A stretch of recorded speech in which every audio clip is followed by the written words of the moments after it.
Hey, everybody. Welcome to the podcast. My guest today is Dr. Andrew Huberman. Andrew is a neuroscientist. He's a neurobiology professor at Stanford Medical School, a McKnight Foundation and Pew Foundation Fellow, and the founder of Huberman Lab, where he's involved in all kinds of really amazing breakthrough research on brain function, brain plasticity, and brain regeneration. His work has been published in top journals like Nature. He's been featured in publications like Time, Scientific American, the BBC, and he's here today to discuss the brain, to discuss growth mindset, how to focus, how to navigate these stressful times, and many other subjects. It's an incredible conversation. I think you guys are going to enjoy it. I appreciate you watching. Make sure to hit that subscribe button, and without further ado, this is me and Dr. Andrew Huberman.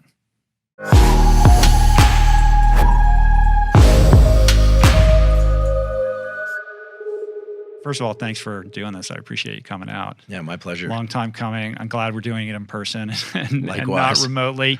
And I think what I want to do is start with your origin story, because you're your path is very unlikely. Your path to becoming a scientist, and I think it actually also kind of contextualizes some of the things that I want to talk about with you today. So maybe start there. Sure. So on the one hand, maybe I was fated to become a scientist. I guess the two things that are relevant there are, I always loved animals, and I've always been obsessed with animal behavior. Like, just could watch Cousteau shows growing up, underwater life or animals hunting, animals doing anything is just so fascinating to me, because I think even at a really young age, I've always just been intrigued in sort of what drives different animals to behave in the way they do, and how body form matches to, I didn't know what it was, but brains and how that all works. So I've always been obsessed with animals. And then my dad's a scientist. So he's a physicist. It was really early in chaos theory.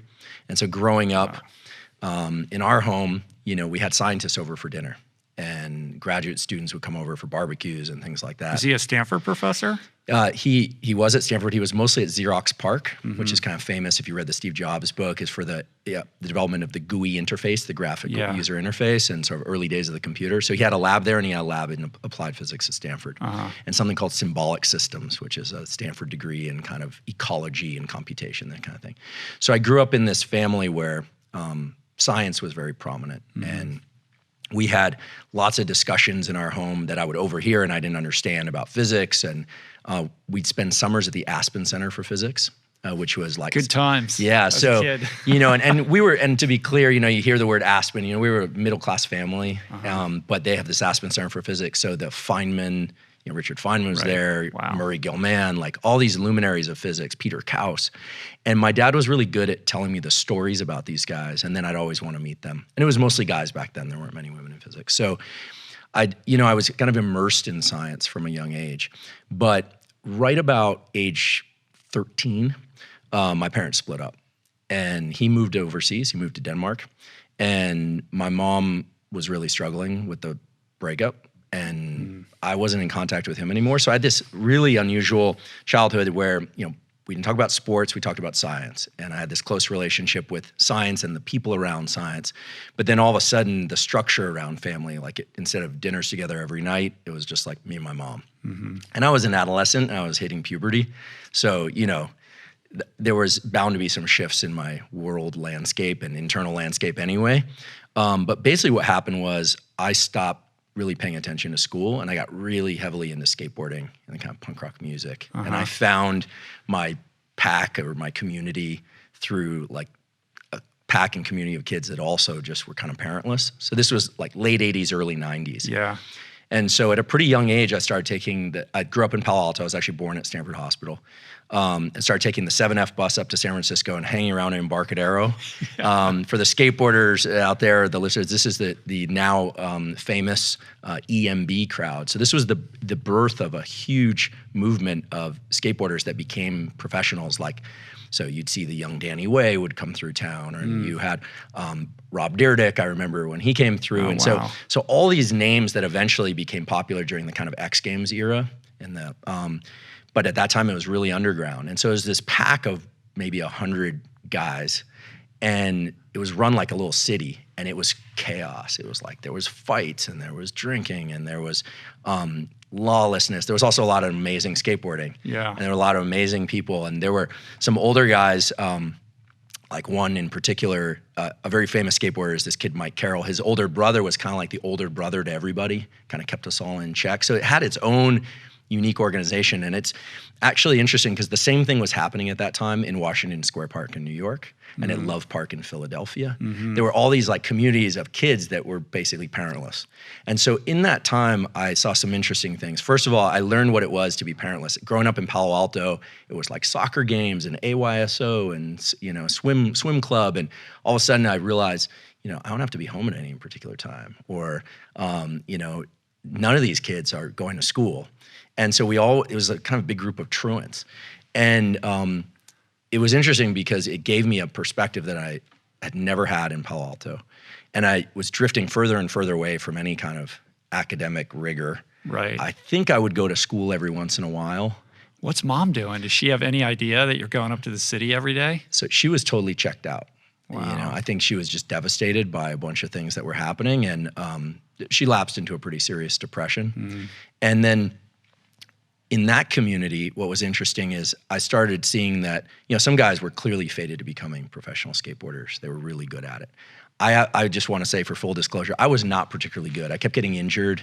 I was not fated to be, you know, exceptional or very good at it. But I love the camaraderie and I love the community. But I also noticed that, you know, some people were drinking all day and other people got into hard drugs, and people started to, you know, some of the dysfunction really started to show up. Yeah, the fracture. Yeah, the fracture begins. Yeah, exactly. Yeah. And so, and I started seeing that a lot more violence. You know, people started getting their girlfriends pregnant. They didn't have money to support those kids. You know, it started becoming apparent to me that there was a lot of dysfunction as well as a lot of incredible people in that community. And so, about that time, I got a girlfriend. And the other thing was I got removed from high school.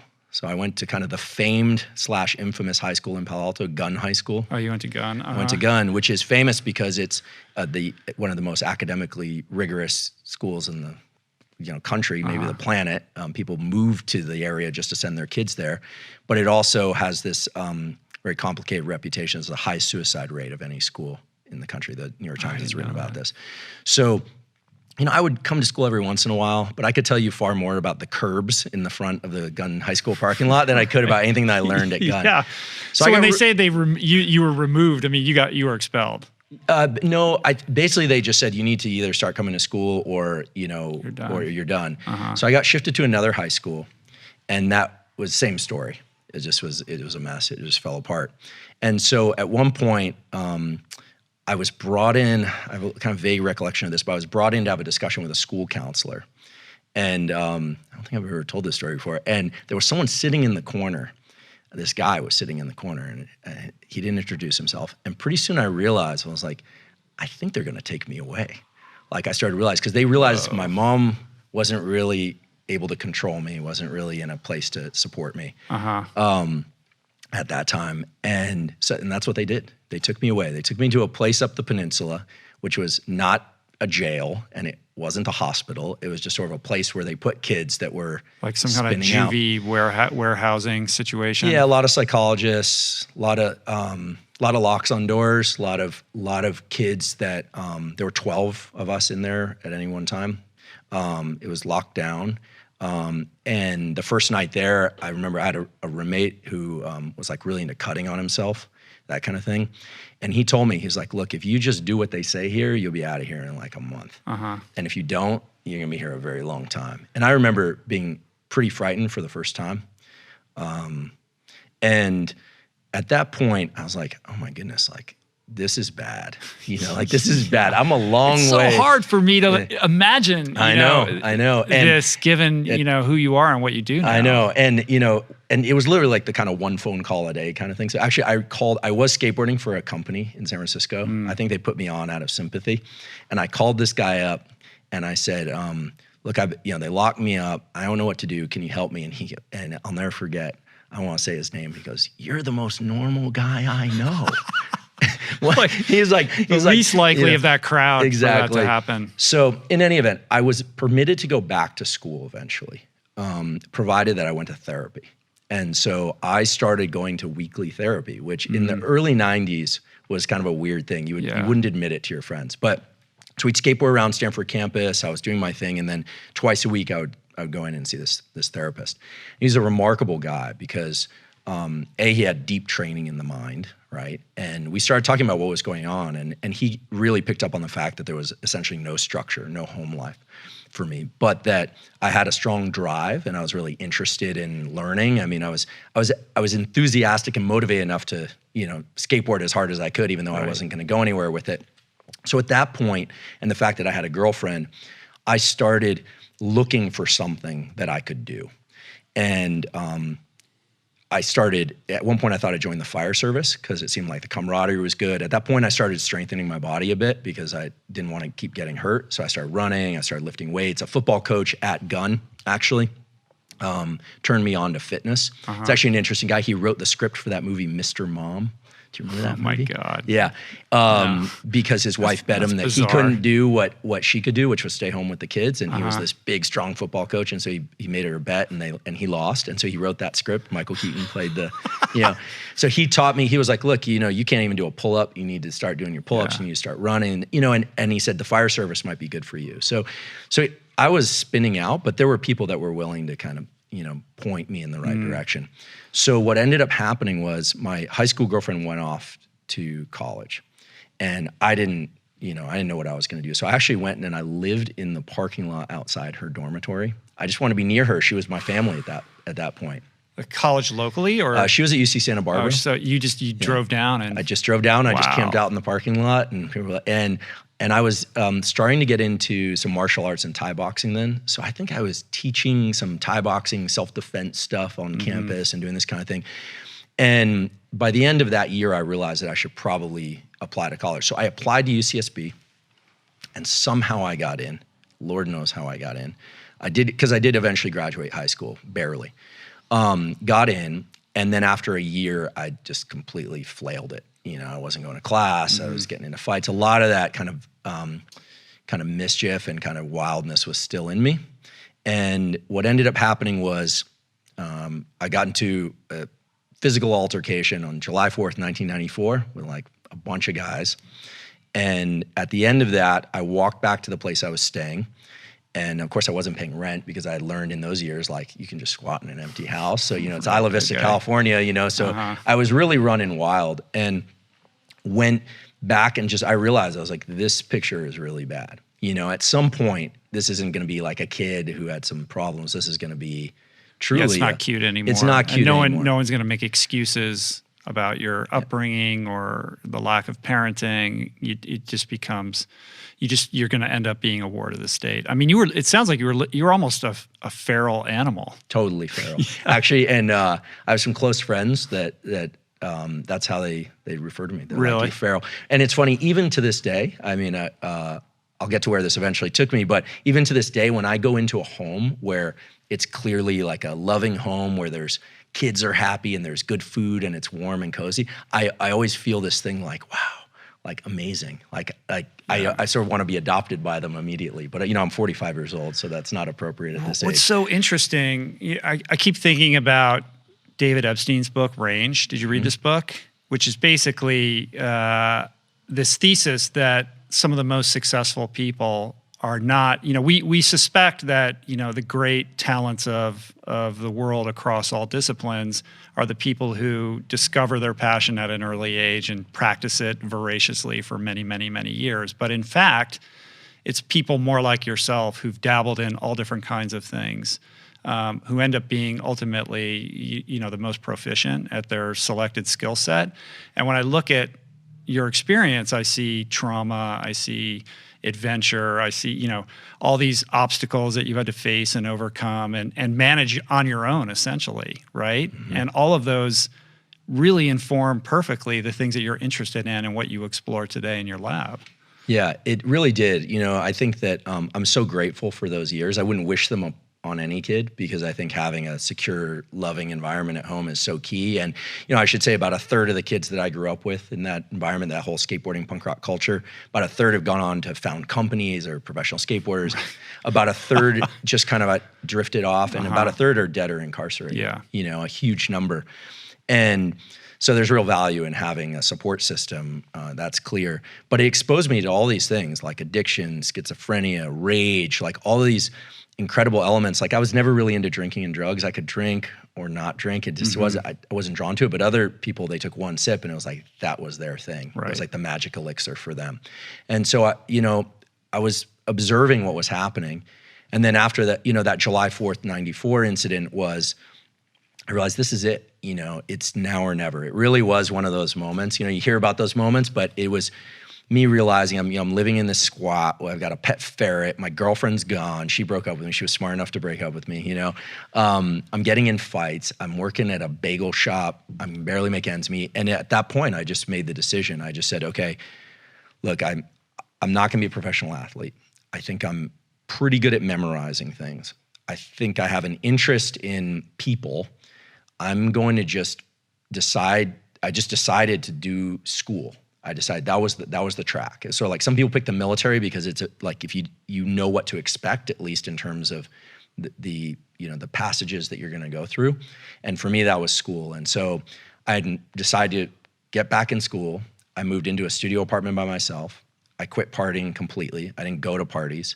I got really serious about fitness. So I just started running and lifting weights. And I studied. You went like Henry Rollins style. I did. Yeah. I did. That's a lot of self-awareness. I mean, people go into the military because on some level, some people do because there's some yearning for having that structure imposed upon their lives. But you constructed that kind of structure for yourself. Yeah, I think I was really afraid. I think I was like, and these days, because my lab studies fear and I get into this whole thing around mindsets, people always ask me like, is it better to do something from a place of love or fear? Like, it depends. And at that point, fear was the best motivator for me.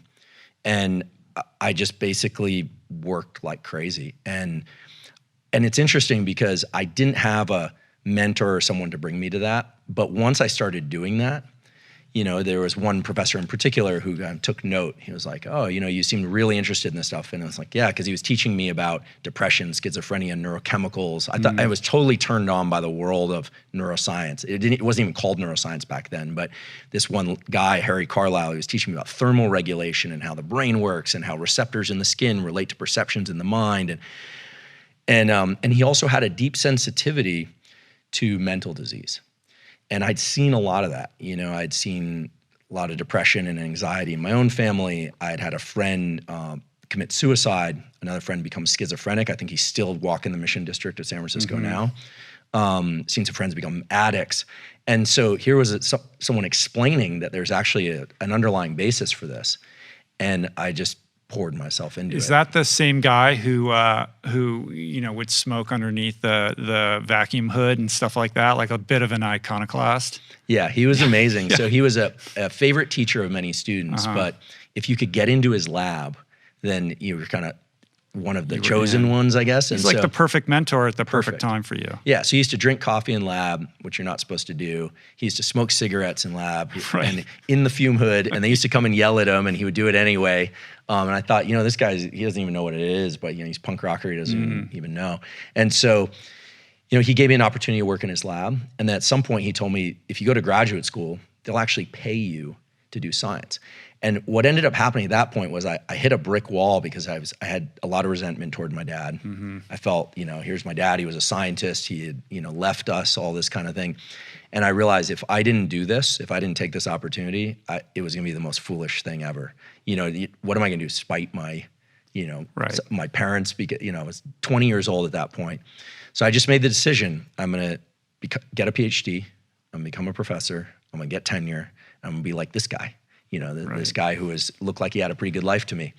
And so that's pretty much how I spent the last 25 years of my life is doing experiments. It worked out. It worked out. I mean, it was a lot of work. I mean, I didn't have the power of concentration. I hadn't read all the good books that gun high school students read growing up. I had to learn how to speak properly. I learned how to think properly and really learn how to commit to something that was very linear and at times was very painful. And I went to some pretty extreme things. I actually used to set a timer and I wouldn't allow myself to get out of the chair until the timer went off. Right. So, and I would experience extreme agitation. But over time, I got pretty good. And now I can do long stints of work without any breaks. And yeah, it worked out. You developed that neuroplasticity in your favor, ultimately. Yeah. You were always a reader, though, right? I loved books. So I would, I would hide in the Tower Books section in the evenings, and I would read everything about fitness, psychology, anything I could. I've always devoured information. My favorite book when I was a kid was the Encyclopedia or the Guinness Book of World Records. So I would, like, when I was a little kid, I'd walk around the Aspen Center for Physics and I would tell anyone. I didn't even ask them if they wanted to hear about, like, what's the world's smallest eutherian mammal. I would it could tell you all these facts that were kind of meaningless at the time, but I've always been fascinated by the inventory of different animals on the planet and their different behaviors. And so, yeah, voracious reader, and still now. Yeah, I love information.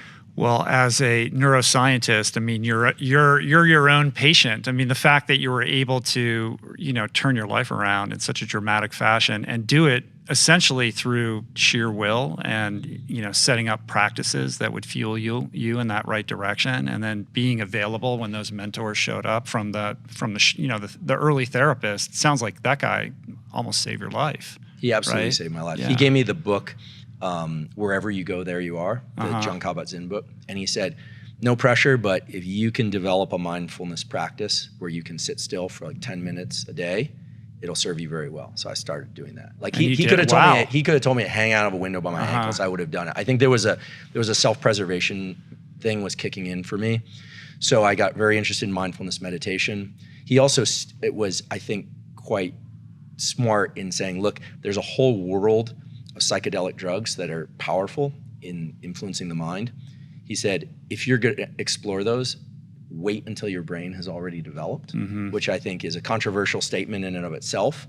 So he actively discouraged me to go down that path, which I think was the right thing, given I was a minor, And nowadays there's all this discussion now about psychedelics and their power, and I think they are very interesting compounds, but he really steered me towards behavioral practices. Like, what could I do each day from waking up to going to sleep